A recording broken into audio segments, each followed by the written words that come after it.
Hello and welcome to the Florida Autonomous Vehicle Summit Speaker Series. I'm very happy to be here today to discuss a really interesting topic that has gotten a lot of attention in the last year in particular, and that is using automation to make delivery more efficient. I'm also very excited about the two guests that we have here to discuss it from two different perspectives. From CurbFlow, we have Ali Vahabzadeh. He's the founder and CEO of CurbFlow. Ali, welcome.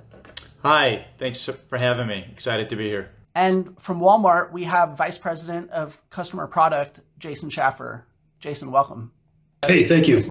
So Jason, I want to start with you and just give us some background on what your job is at Walmart and sort of how the background of how long and in what ways has Walmart been looking at automation in delivery? So my name is Jason Shaffer. My teams are responsible for processes on the floor when a customer orders online and picks up in our store, and we take that product either to the customer or to a driver.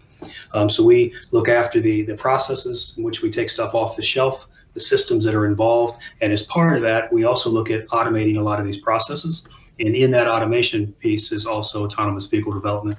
So that's anything from road-based to sidewalk-based to air-based drones. So as we think about automation and what we do, we're one of the first to bring automation to retail. And in 2018, we started working with Gaddick on moving product between our stores. And since then, we've got products up with Udell, Ford, Neuro. We've recently announced one with Cruise. So we're constantly looking to understand where the customer is and what she needs to solve, and then how we can bring automation to that process to make it more convenient for her. Absolutely. And Ali, tell us about yourself and CurbFlow, your company. How long have you been around, and what are the issues that you're addressing? Sure. My name is Ali Vahabzadeh. I'm founder and CEO of CurbFlow, and the genesis of CurbFlow actually came from my last startup called Chariot. It was a San Francisco-based microtransit startup which used 14-passenger vans to produce new crowdsourced commuter routes and effectively create a privately developed mass transit service. And one of our biggest operational issues from day one till the day I left was finding available curb space reliably in real time to safely and efficiently pick up and drop off our passengers. And we never solved that. And when I looked around, neither had any of the ride-sharing companies, delivery companies, on-demand delivery companies, parcel companies, freight companies. And so I realized that this was an enormous opportunity to solve a safety issue, an efficiency issue, to coordinate and orchestrate available supply of curb space in real time with those operators and regular consumers of the curb so that they can make safe and reliable pickups and drop-offs of people, parcels, and deliveries. Yeah, and I think this is something that for those of us who follow this space closely, sort of curb management has been on the radar. But I think sort of more broadly in the general public, I think there's probably not a lot of understanding of how big this problem is. You mentioned encountering it with Chariot, but could you give us a sense of sort of the scale of this problem and sort of the economic opportunity that it presents? Sure. Well, there's a lot of numbers out there flying around in terms of statistics and metrics around e-commerce and the volume of deliveries. I think they're all reliable, right? Because in the pandemic, throw all the old data away. But, in 2019, e-commerce was responsible for $3.5 trillion in sales, and it is expected to be, $5 to $6 trillion in 2021. And e-commerce representing 10% of retail sales. And Jason probably at Walmart has better data than I do. And so any way you cut it, e-commerce and deliveries is exploding. So The problem of curb management and available curb space for safe deliveries is only getting worse as demand for the curb space because of deliveries is skyrocketing. And actually, I used to think supply of curbs was static, like we're neither building nor reducing curb space. In fact, I've learned over the last few years that curb space is actually reducing. So imagine a demand for an asset is increasing and the supply of that same asset is decreasing. Typically, when that happens for any asset, chaos ensues, and that's exactly what you're seeing on the street. So the lack of safety with double parking, but also you talk about the economic opportunity. The University of Washington did a study in Seattle with UPS and some other operators and realized that 20%, something in the order of 20% of a delivery driver's time is spent circling in that last 100 feet looking for curb space to execute their delivery. And so that's a huge amount of deadweight loss for operators, the private sector, but also for the public sector as well, with all the congestion that circling of traffic produces. Yeah, absolutely. And it's, sometimes technology is developed and then sort of goes out in search of a problem. But in some cases, it seems like in both of your cases, there are real challenges that you're trying to address here. This is not sort of developing something and going and finding what it can do. Jason, could you give us a sense of like how big a part of Walmart's business delivery is, and sort of what are the main challenges that you're trying to solve there? Delivery is an ever-growing part of our business, and it's really important to us. And there are a couple big challenges that we face as part of that. The first is just making sure you can get the product to the customer and working that last mile aspect. So we've got 4,700 stores at Walmart. We're within 10 miles of 90% of the population, but there are some areas we don't have covered. And a good example of where we're using the technology to solve a problem is in Metairie, Louisiana, where we're just launching our Gatic AV, which we have live in Bentonville, but we'll do the same thing in Metairie with an actually AV EV solution. So what we're able to do is we're able to pick items at a supercenter and then move them about 20 miles from that supercenter into Metairie where we don't have any coverage. So we're able to provide customers with the convenience and price savings of Walmart, but in an area where we don't have a store currently. So that's an interesting look, and we'll continue to use that as we talk about, we've recently spoken about market fulfillment centers that we'll be launching in different areas. We'll continue to use this technology that Gatic provides to create this hub and spoke network. So we're pick in one area and then move that product to another area autonomously using AVs. A second good example of some really good tech that I'm very, very excited about to solve a problem for the customer is delivery is really convenient when you're home. But when you're not home, it's not so convenient. So one of the problems we need to solve for is how do I take a delivery when I'm not home? The pandemic certainly put a lot of people in their houses, and deliveries grown extraordinarily on the back of that. But everybody will go back to work at some point in time. So what the home valet box allows us to do is it has 4 temp zones. You can take your frozen, your fresh, and your ambient. The driver can come, really early in the morning, 6, 5 in the morning, deliver into your box, and you've got a safe and secure place to keep that. It's Wi-Fi and Bluetooth enabled. It locks. You can monitor the temperature zones in all 3 of the areas. And then the 4th temp zone I didn't talk about is actually a heated zone. So a company like DoorDash can actually drop your dinner in and keep it heated until you come home from work. So it's a really good solution. We're excited to partner with Home Valet on it, and I think it's going to solve a really big problem for the customer once everybody gets back to work. Yeah, there's a ton of really fascinating stuff in there, but I was hoping maybe you could drill down into the Gatic piece of this for just a moment. For those who maybe aren't familiar with sort of how logistics are sort of generally set up or have been set up, how does this new sort of, as you say, hub and spoke with Gatic, and I know they're sort of like shorter range electric autonomous trucks, sort of how does that shift in to the hub and spoke sort of complement an automated electric delivery system? We'll be able to pick at scale and really help our associates make that job a lot easier. So in a micro fulfillment center, product is stored inside of a hive, and that product is pulled with bots up to an associate workstation where they assemble the order for the customer. That order then goes back into the hive, waiting for the customer or the delivery driver to arrive. As they arrive, and we get the signal that they're en route and then have broken a geofence and come into the parking lot, we'll then drop that product down car side. In a hub and spoke model, what we're able to do is we're able to pick that product at scale and then load a vehicle like a Gaddick truck, and then we're able to move that to a spoke location where it's not picked at that location, but the customer comes and picks up there. What's important is we're able to use the efficiency of the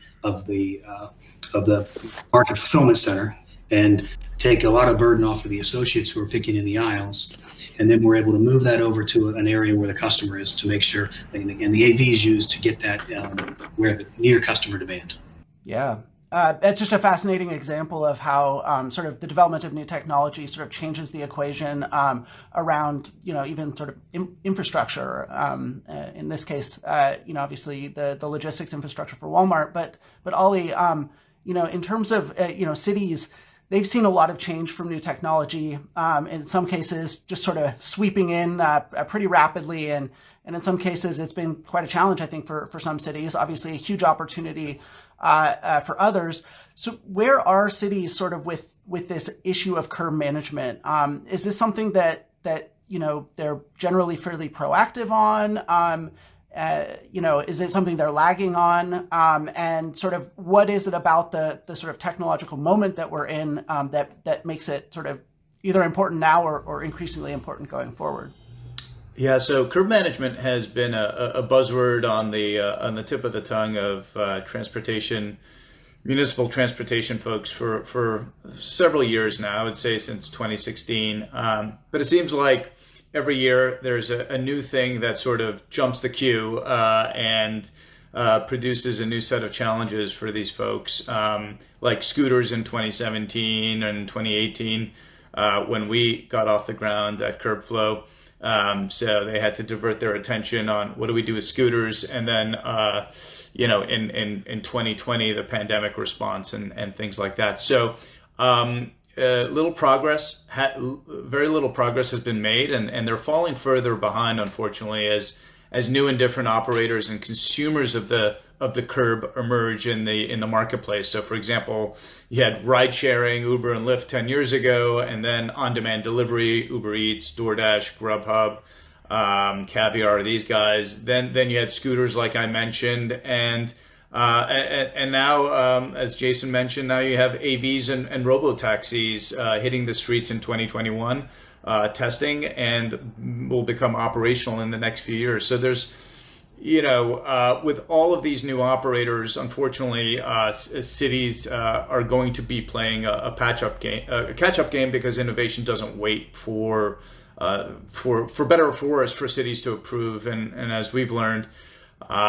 So I believe that the private sector is going to have to fill in and create solutions in the interim, and that will be between operators, whether it's UPS, Amazon, the DoorDashes of the world, mobility tech companies like ourselves at CurbFlow. And stakeholders who have a real vested interest of what's happening at the curb, and that includes merchants, business improvement districts, property owners, gig drivers who are getting citations because they have to double park, and anyone else who's looking for less chaos at the curb. So we've learned that the private sector wants curb chaos solved. So it's exciting to be able to work with other segments of and other stakeholders while cities have their hands full with everything from pandemic response, accommodating vaccination rollouts, and what will be perhaps for a few years budget crunches. Yeah. And, a lot of the curb management discussions that I've seen and been a part of seems to focus on it as sort of like a policy problem for the city, right? For the city government. And you're talking about this as a private, market solution. Can you talk about sort of how, you get like sort of what the business of private curb management is. How does that work?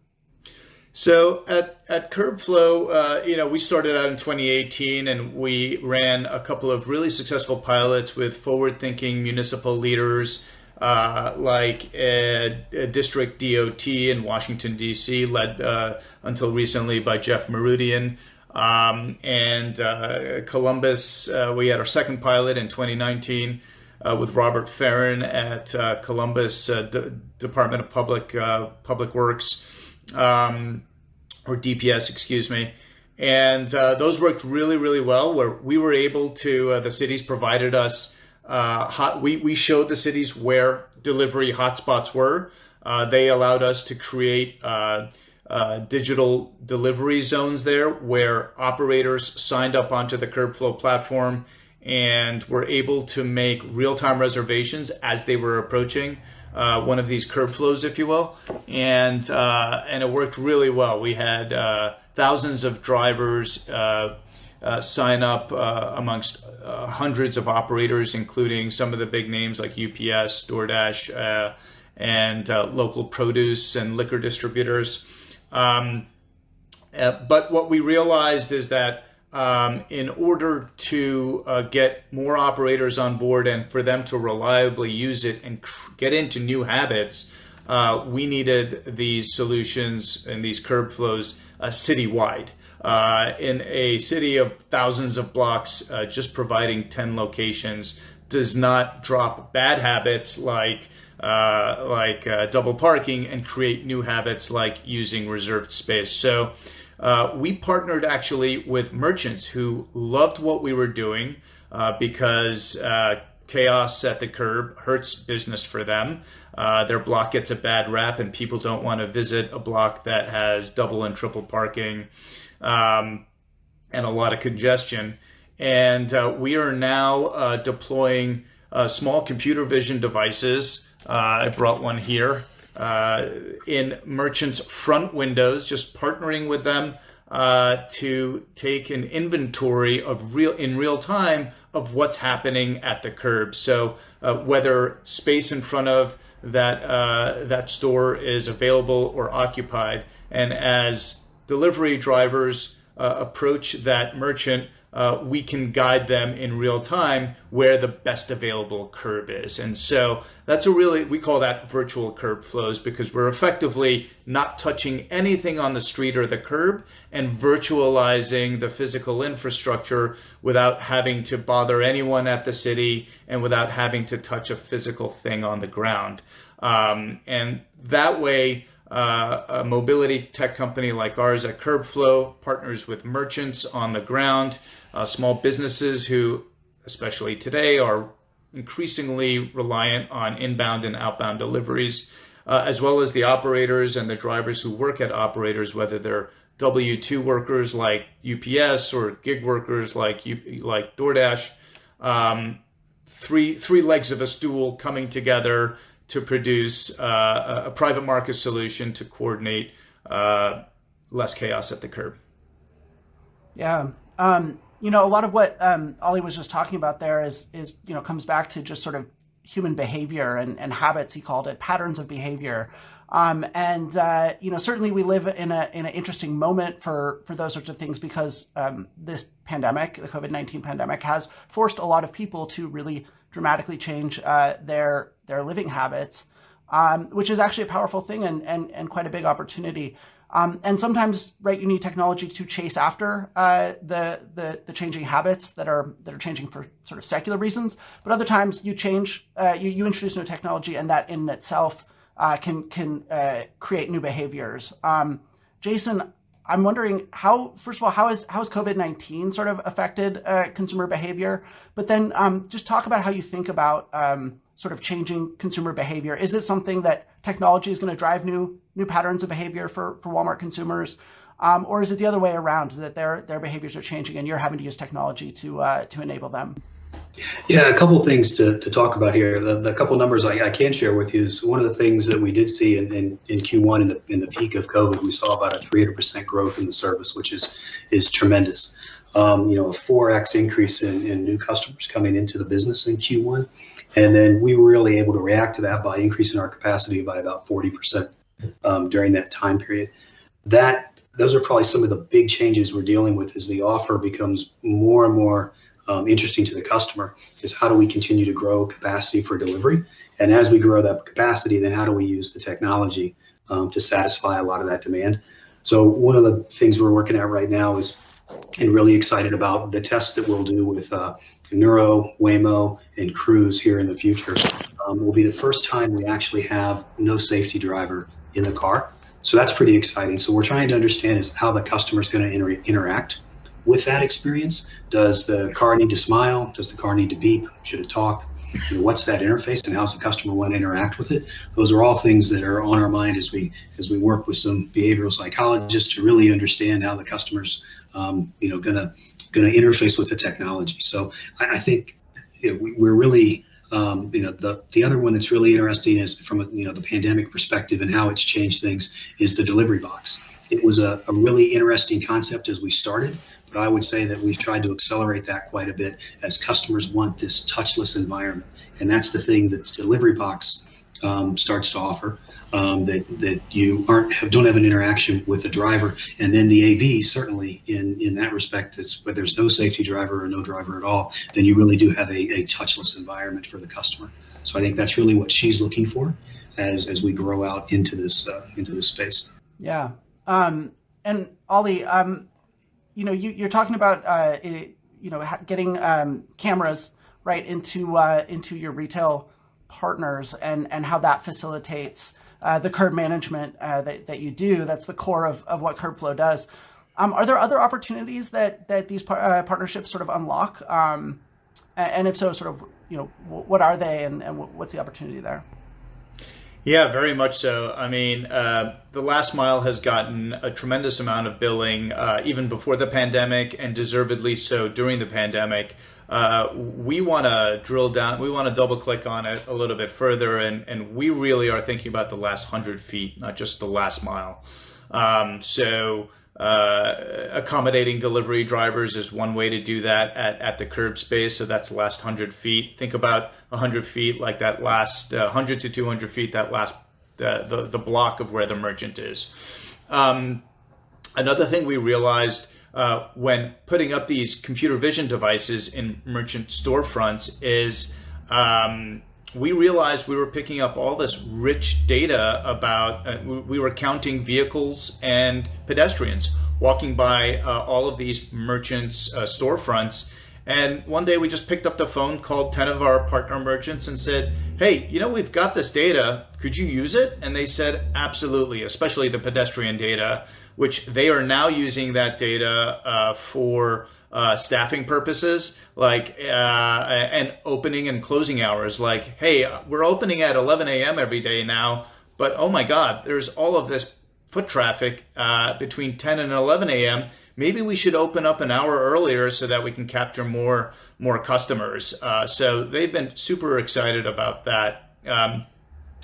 Another opportunity, there are other opportunities that we see on the horizon, talking about the last 100 feet. We're beginning to test some products, so don't want to let too much out of the hat, but think about all of the merchants. Let's talk about non-food merchants now. Bike stores, specialty foods, dry canned foods, game stores, pet food, all of these sort of merchants who never had delivery before the pandemic and are still trying to figure out whether delivery is for them. There could be other delivery methods that we could be a part of for local deliveries in a very safe, fast, and sustainable manner. And we also you heard Jason talk about micro fulfillment centers or micro distribution centers. I think micro hubs is an idea that has actually been executed successfully in Europe, which in some dense East Coast cities may be the time for getting actually goods closer to customers.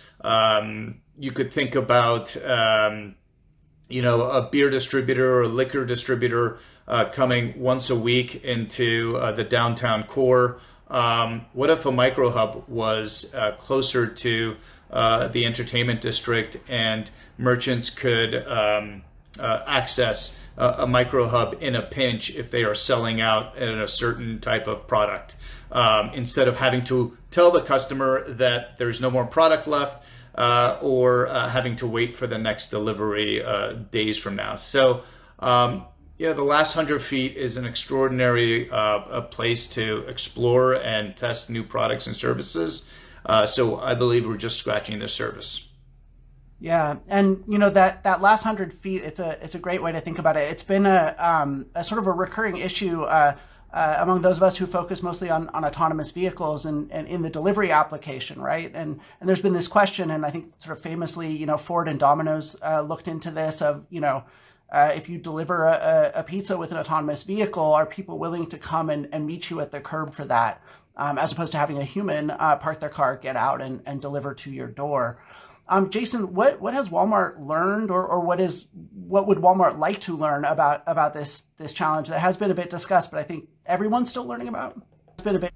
I think it's going to be an interesting one for us. We're certainly that's one of the big tests that we're trying to understand is how is the customer going to interact with anything autonomous, whether they're going to come to a curb to get a package out of an autonomous vehicle, whether they want to walk to their driveway to get something that's been delivered by a drone, or come out to their front stoop to meet a sidewalk bot. And we're trying to understand what the value proposition is, what the cost proposition might be to entice them to move to that level of service. And then what does tipping look like? That's another big question for us. Is certainly we hope that everybody tips their delivery drivers. They're doing a great service for all of us out there. But that's not something that you really have to do with a drone or an AV. So that does create a value proposition for the customer. But that's one of the big learnings we're trying. We do have to understand in all of this. I talk all the time as we think and talk to drone companies and about what do customers want, and we don't really know. So if a drone delivery is $1, you might get 88 cents of cilantro if you're in the middle of cooking something and have it delivered to your house. If it's $20, you probably aren't going to get 88 cents of cilantro. So a lot of it depends on where the scale and the cost come down to, and then how the customer is going to interact and use that. And those are all things that we're going to present the customer with a lot of options, and she's going to tell us what she wants, and then that's ultimately what we're going to design around. Yeah, and it seems like you have a somewhat similar approach in terms of just the sheer number of autonomous vehicle companies that Walmart partnered with. I count at least, I think, is it 6? You tell us about who all, you've mentioned a couple of them, but who all are you partnered with in autonomous vehicles, and why so many partners? This is a little bit unique, I think, in the space right now. So we've done some work with UDelv. We've done some work with Ford, Gatik, Cruise, and Nero are all that we've got announced projects with. What's interesting is it gives us a chance to kind of understand what everybody's capabilities are. It's still a pretty young field. It also is growing up in a very geography-based environment, because mapping technology is so important to pull off autonomous movement. And every company has kind of their own proprietary way they build maps. So working with multiple companies as we think down the road, it really is going to allow us to scale faster as each of these companies are working in specific geographic areas. Do you see, Ollie, is there, and there's been a lot of talk about sort of, down the road, eventually AVs are going to have a real impact on parking. And parking has been a way for cities, free parking has been a way to stimulate economic activity in downtowns and shopping districts and the like. Is sort of curb management sort of the next step, or are there opportunities for sort of broader economic stimulus in a city through curb management? We all know that cities and states are going to be struggling with budget deficits over the next few years because of what's happened in the last 12 months. But just like parking has become a revenue generator for municipalities, so can pickup and drop-off events. So heretofore, cities have not done a good job of of monetizing this explosive growth in whether it's rideshare pickup and drop off, on-demand delivery, parcel, freight. You don't see the UPS driver carrying around a bag of coins to pump into the meter. So using technology, and of course we've piloted this technology, things like computer vision enforcement. Municipalities can automatically, without new hardware, do some really interesting things like tell operators where there is available curb space, but also digitally toll them based on their license plate or their DOT number or even the logo on the side of their truck. And so I think the forward-thinking cities over the next couple of years are going to, out of necessity, take advantage of the growth in pickups and drop-offs and deliveries and produce a new revenue source for themselves. I mean, do you think that charging for curb access, are we going to reach a point in the somewhat near future where demand, at least in certain areas for certain pieces of certain curbs, that demand is going to be so high that cities might almost have to introduce pricing just to be able to manage it so that they're just not? Yeah, cities have to charge for curb access. Otherwise, the demand will continue to go up without price and a toll being a mechanism to equilibrate demand and supply of this super valuable asset. It's becoming more valuable today than it ever has been in the past. And so as you see the vehicle miles traveled of cars begin to peak out and hopefully decrease over time, and you see those VMTs being replaced by commercial and on-demand delivery traffic, cities are going to lose traditional parking revenue, parking meter revenue, and need to replace it, not just for their own coffers, but in order to have a functioning marketplace at the curb. And so I wouldn't be surprised over the next couple of years if we are partnered with a forward-thinking city to actually bring our computer vision technology to start digitally tolling pickup and drop-off activity. Yeah, and now, Jason, in panel discussions like these, we tend to be talking about big issues, and obviously Walmart is a huge company, and so it's kind of have to, out of necessity, speak in generalities sometimes, which might be very true in one case and not so true in others. And certainly when we talk about AVs, we almost always tend to really focus on cities for a lot of good and fairly obvious reasons. But the reality is Walmart is a company that serves people who live all over, right? And in all kinds of circumstances. Can you just talk a little bit about either what's common and what's sort of different in terms of where delivery and the related logistics, where that's going in cities versus in more rural areas? I think you'll see it everywhere. The problems become a little bit different and maybe a little more difficult to solve in the rural areas. So certainly in large urban areas, you have a lot of density, and density makes the problem a lot easier to solve. But you also have a lot of congestion. So as we think through this whole autonomous prospect, we think about it as you've got road-based vehicles that'll move on city streets. We're looking at sidewalk bot vehicles that'll move on sidewalks that may be less congested. And we're also looking at drones and how the drones can potentially operate inside cities. But that's a difficult proposition, but we've got some really interesting ideas on how to use the space that nobody occupies. But also how drones can service the rural community. So we've got a project that will launch here March, April, here in Northwest Arkansas with a company called Zipline. And they have a fixed wing drone that can operate in about a 50-mile radius.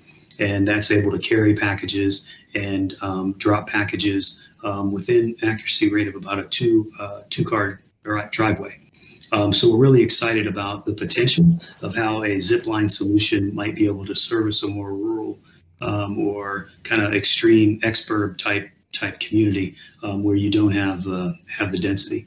It's a really, really neat piece of technology, very quiet, So we're excited to get that off the ground. Pardon the pun.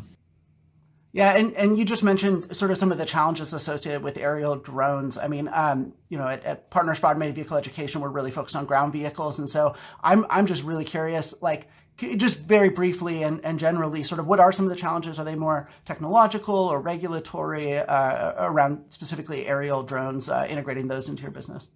I think regulatory is going to be the big piece that's got to be worked out, at least right now. We've been able to do some really interesting tests with some COVID kits that we've delivered. We're doing we'll continue to do interesting things with those companies. I do think regulatory is probably going to be the big challenge, and the other real experiment that I'm interested in is what the customer perception is going to be, and that we're going to have to test into. So, there are cameras on the drones. The drones, depending on the technology, can be noisy. What's the customer willing to accept, and what aren't they really willing to accept with the airspace? So that's one of the tests that we'll continue to look at. We'll continue to run. We'll test all of the stuff, and then we'll let the customer be our guide as to what they're looking for. Yeah, and we're sort of starting to run low on our allotted time here. And I just wanted to sort of ask each of you to maybe just share some final thoughts about about automation and delivery and sort of where you see sort of the most promising opportunities. And Ollie, let's maybe start with you. Sure. So I think in month 12 or month 11, I've lost count of the pandemic. I think it's safe to say, and most people would agree, that we've all developed new habits, good habits, bad habits, neutral habits, and a lot of that revolves around how we are consuming products, and we think that delivery is here to stay. But what does that impact on cities, on traffic, streets, sidewalks, curb spaces, public space, private space? A whole new set of questions has been asked. We think that a lot of companies have invested a ton of time and resources in the first mile, the middle mile, and over the last 10 years, the last mile. And as we've discussed earlier, our company CurbFlow is really focused on the last 100 feet, which is the most expensive portion of the journey for operators. It also can be a huge source of frustration for the end user, the customer, as well as other stakeholders like merchants as well. So it's all the additional volume from the pandemic-induced deliveries has made this an even greater sense of urgency. So we're excited to not only further develop our virtual CurbFlow parking intelligence for commercial and on-demand operators, but also explore other products, like I mentioned before, micro hubs, along with others, to reduce the number of deliveries in urban cores, and to think of different ways, sustainable ways, that merchants and other stakeholders can access goods and services. Yeah, and Jason, final thoughts about Walmart's role in all of this? I think when you look at the technology and what it's going to do, I think it is going to be truly transformational. I think it's going to change the way we work and live as much as the iPhone did. And it's really going to be that kind of change in the next 5 to 7 years. And what I think about, and what the team thinks about, which is a whole lot of fun, is where's the technology going to be? Where's the customer going to be? And then how do we prepare for it? And we do a lot of experiments to try to understand and get an idea of where the future goes. I see a future where people subscribe to cars and maybe no longer own cars, and you grab a ride and that ride can take you places. And we think about delivery today as a transaction that you have with Walmart, and we deliver the product to the customer. And delivery is super convenient until you need to stay home for 3 or 4 or 5 deliveries. So as we think about what that future might look like, we think about things like the home valet box as a way to aggregate all those pieces. We also think about how the customer is going to interface with this technology. And at the point I had an AV at my disposal, I probably wouldn't go to Walmart. I'd probably have it pick up my order for me, and then stop at the dry cleaner, and then stop at the pharmacy or wherever else I needed something, and then have all of it come back to me. So at some point, the vehicle, I think, could become the aggregator. And those are the experiments we're thinking about. So we're ahead of where the customer is, and we can meet her with what she needs. Thank you both so much. This has been absolutely fantastic. I've certainly learned a lot, and really am looking forward to seeing how both of your companies take advantage of this really fascinating period of change. That concludes our recorded portion, and we can't wait for you, the audience, to get involved. So sit tight. We'll be right back in just a moment with your live Q&A.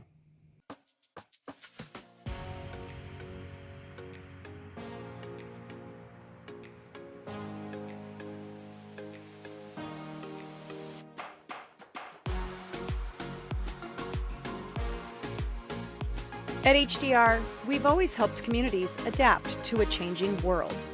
From bringing power to the plains more than 100 years ago, to integrated tolling solutions, how we answer funding challenges to modernize mobility, and how we help our clients navigate the transportation technology landscape. With the unique perspective of many, we're motivated to shape our world for the better through collaboration and innovation. At HDR, we do things right to make great things possible.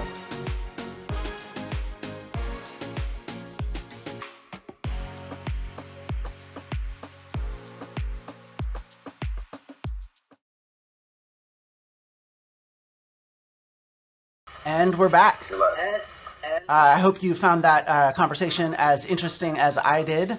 Welcome to the live Q&A portion of today's event, where we welcome you to join our conversation. To ask a question, please look for the Q&A button that should be right below the chat. Put your question in there, and I will ask it to Ollie and Jason. And we'll get started with a question that actually came from the chat, not from the Q&A function. And that's from John Dome. And he asks, what would you like to see developers doing to better plan for supply deliveries, for example, loading areas, and curb use to the front in the future? So sort of looking at the built environment, Ollie, you wanna take this one first? Sure thing. Well, there is property developers, both new build who are building master plan communities, as well as retrofitting existing built environments, are really coping with all of this rush of deliveries, and so it's a relatively new challenge for them. We've heard massive complaints about parcel rooms getting overrun and the concierge or doorman not being able to handle all of the packages coming through. Also, double and triple parking in front of their buildings. So a few things that we're seeing our commercial property partners doing is petitioning for more curb loading space from the jurisdiction, who typically owns the curb space in front of their property, enlarging parcel rooms, or potentially even outsourcing that to a third party that can better manage inbound and outbound parcels, so as to free up the concierge and mailman. Things like lockers have been coming around in popularity. So there's a number of things you could do outside and inside the property to better accommodate inbound and outbound parcel handling.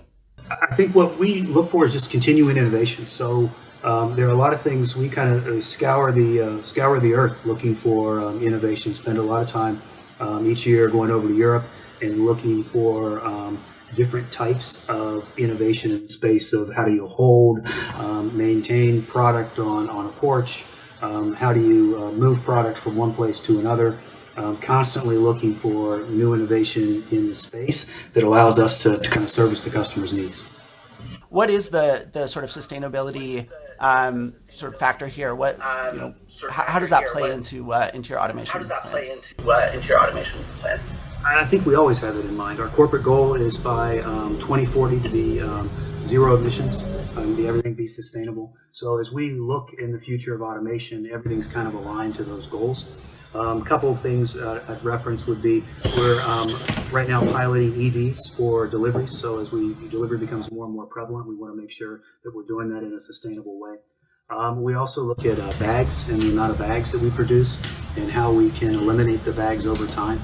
So in the states that have bag bans or bag restrictions, we certainly make sure we comply with all those rules, but we also do a lot of experiments in those states to try to figure out how we can replicate that across the entire chain and offer really a bagless environment. Yeah, and Ollie, from a CurbFlow perspective, sort of what's the sort of sustainability, environmental angle to what you're doing? Yeah, if you can imagine, without CurbFlow, delivery drivers are circling the block several times to find available and compliant and safe loading and unloading space at the curb.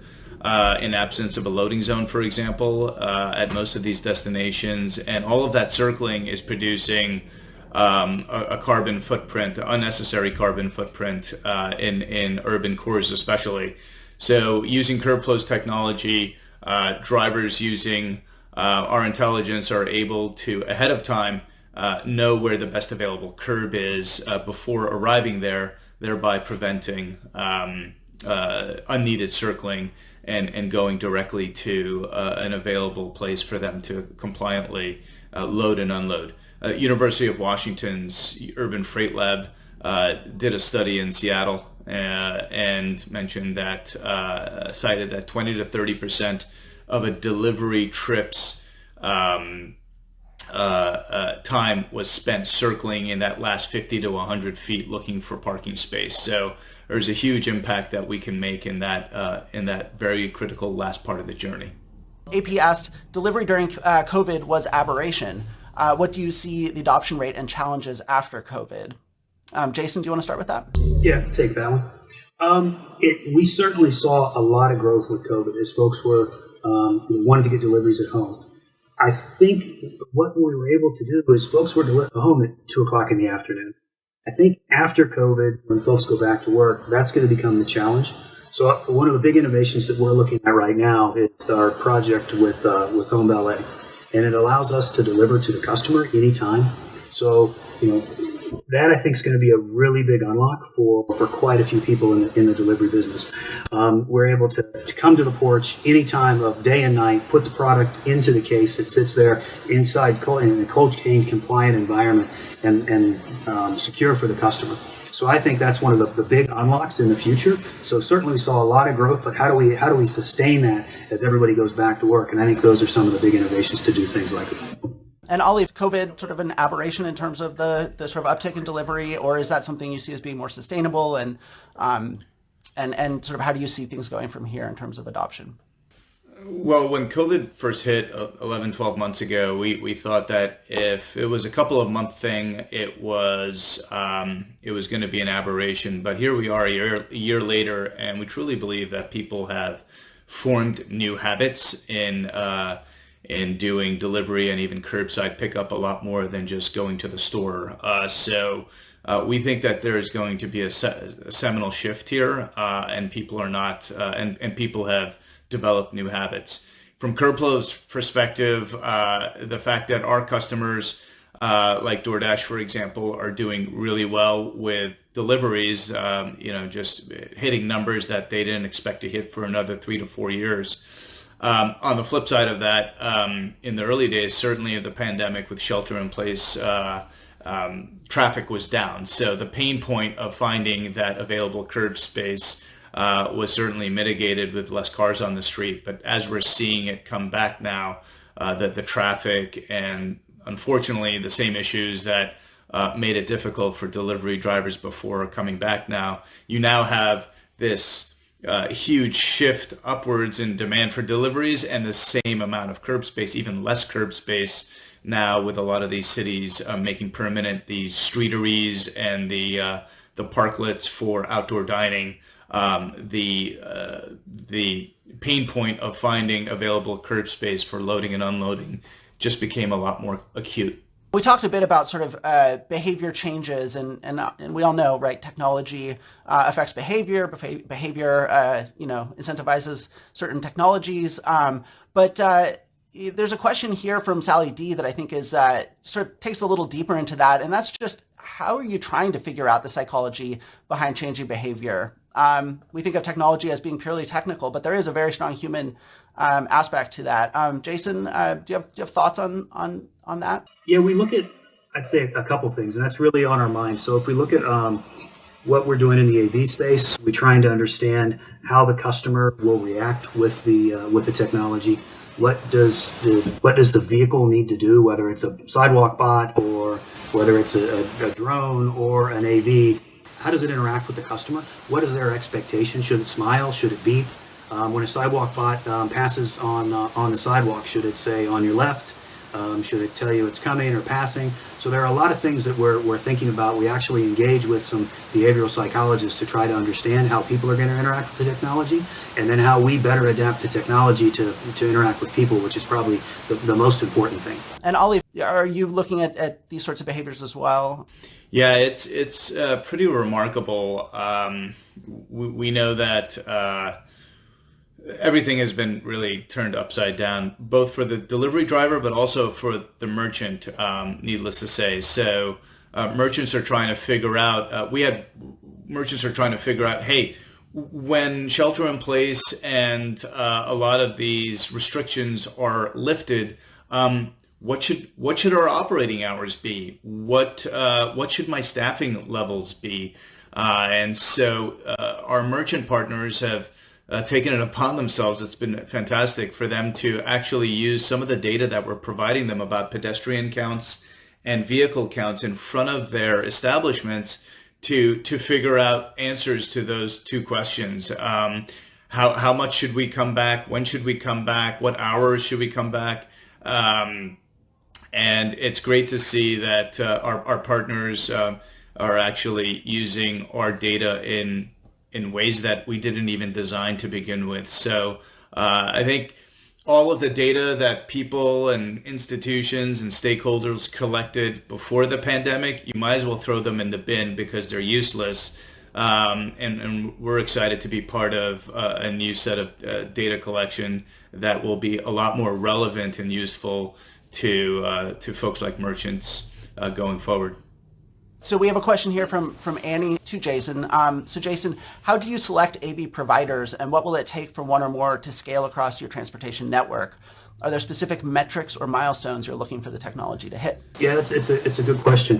What we look at is, I think, first and foremost, the technology they have, and how how it works, and if we think it's effective. Secondarily, we look at their ability to scale. Whether they have relationships with OEMs, how they're going to produce their product. I mean, one of the big things in working with Walmart is that you don't really get with everybody else is the scale is just staggering on how much of something we need to actually go across chain. So we need to make sure first the tech's good, their ability to scale the product, and then operationalize it. And that's probably one of the big ones that I look at, is not just having the folks that can think about the ideas and come up with the technology, but do you have a plan and a team that can actually take something from the drawing board, from a proof of concept to a test to a pilot, but actually then roll that out and have a plan to move kind of from A to B. So those are the big things that we look at. The second part of the question, are there key metrics? Yeah, absolutely.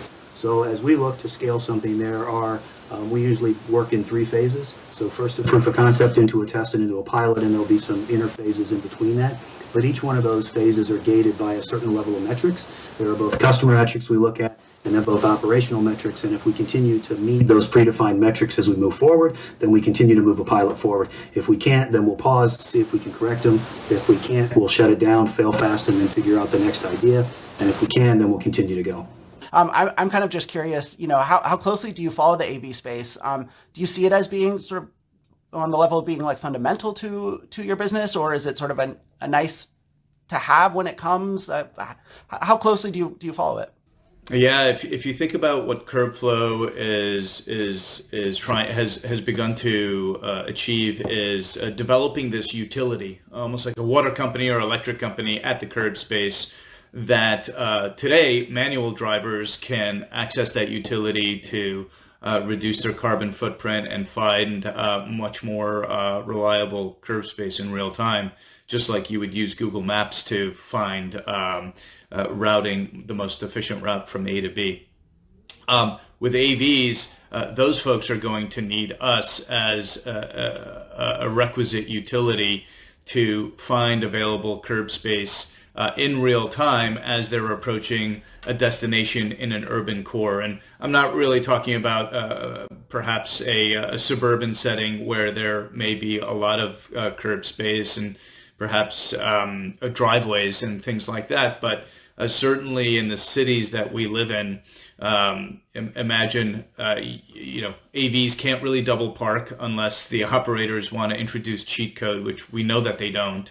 And so about the second half of last year, a number of AV operators reached out to us asking, how our API could be used to provide those operators much more reliable pickup drop-off data in real time as they're approaching a place to drop off a ride-sharing customer or pick up a pizza delivery, for example.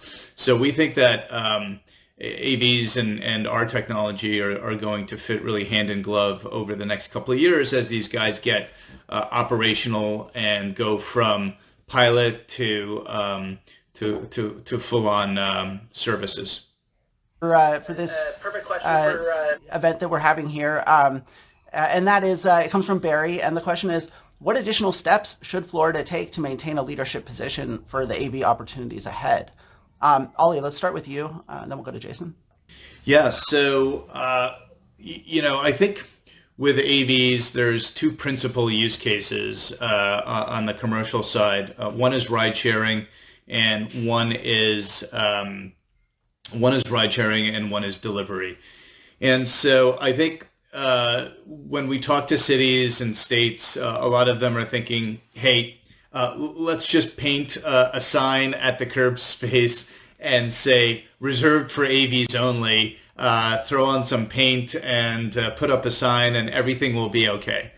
Well, we know in the real world, over the next several years, there's going to be a mix of AVs and manually driven vehicles, and obviously manually driven vehicles will be the vast majority of the traffic on the street.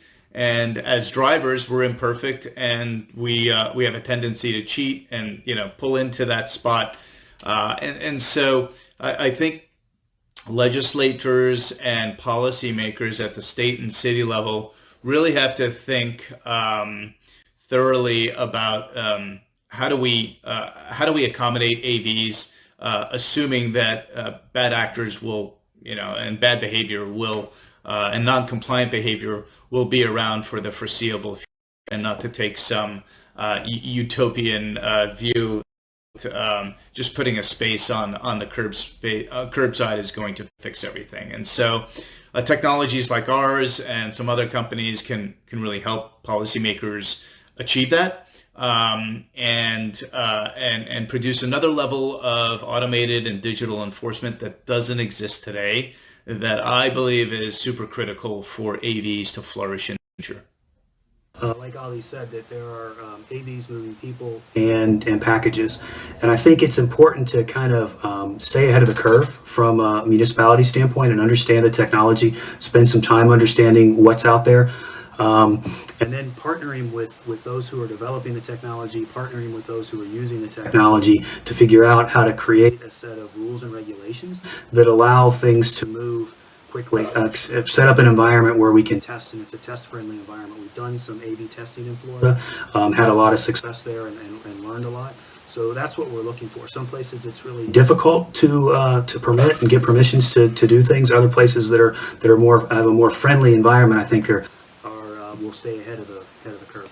I was just wondering, so Jason, more broadly, in terms of your automated delivery plans, are there specific things that you'd look for, maybe at the national level or at other governmental levels, to sort of support what you're trying to accomplish with that?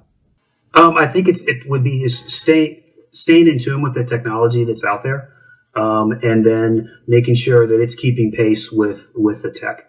And we certainly help to try to help, as we go into certain areas, help governmental agencies understand what we want to do, why, what the customer is looking for, and how the tech can provide a benefit for the customer. And then we look to hope to get the permissions to be able to go and test that tech in a very safe and sustainable way. Your main focus is clearly with the cities, but and we talked about that a bit earlier. But in terms of other sort of policy or regulatory goals that are relevant to what you're trying to do with CurbFlow, anything that people should know about? Yeah, well, frankly, last year we made a strategic decision to partner with merchants and retailers in the private sector to host our devices rather than partner with cities. After a couple of very successful pilots in Washington and Columbus, our customers, who are the delivery operators, wanted us to grow faster and provide much more space than potentially a city partner could in the timeline that our operators, especially in COVID, wanted us to move at.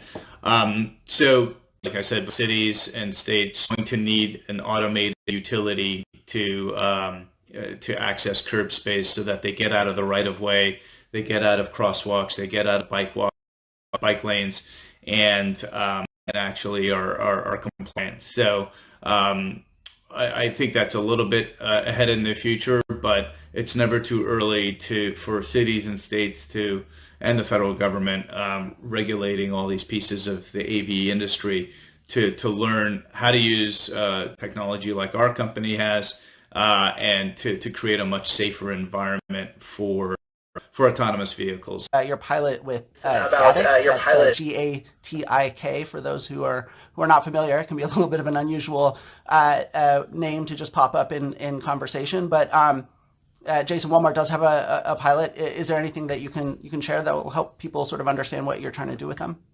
Yeah, what we've done with Gatik is trying to introduce a middle mile solution. So we know we want to connect our stores. As you think about what we've done with our market fulfillment centers, we want to connect our stores in ecosystems, and then allow those stores where we have micro fulfillment centers to pick at scale, and then move those in a hub and spoke network over to stores where they're closer to the customer and closer for delivery drivers to get into the customer where she lives. So to do that, we need to be able to connect that middle mile piece from that hub store to the spoke store. So that's where Gatik comes in. So we've driven tens of thousands of autonomous miles here in Bentonville between our hub store and our spoke store, which are about 2 miles away from each other. And it's not a terribly complex route, but what we've been able to do is demonstrate that we're able to operate autonomously and safely in that environment. We're now taking that middle mile solution to a bit more complex environment in Metairie, Louisiana. So that we've just launched here, I believe this was earlier this week, where we're going to be driving about a 19-mile route. So we'll go from our supercenter to a standalone location in Metairie, so that gets the product close to the customer. And then we're testing out these more complex routes. And over time, we'll build out ecosystems that connect the stores to the customers, and then ultimately to our local network, and provide services probably for others as we build this ecosystem out. I think it's a fascinating thing. I think, generally speaking, one of the big challenges with AVs is dealing with unpredictable things, and I think that's one of the things that with sort of the robotaxi concept has turned out to be quite challenging, especially when you go driverless. And so it's fascinating to see sort of situations like the one that you're piloting with Gatik, where you found an application that is sort of consistent, predictable, sort of end-to-end routes. Seems like a really promising application there.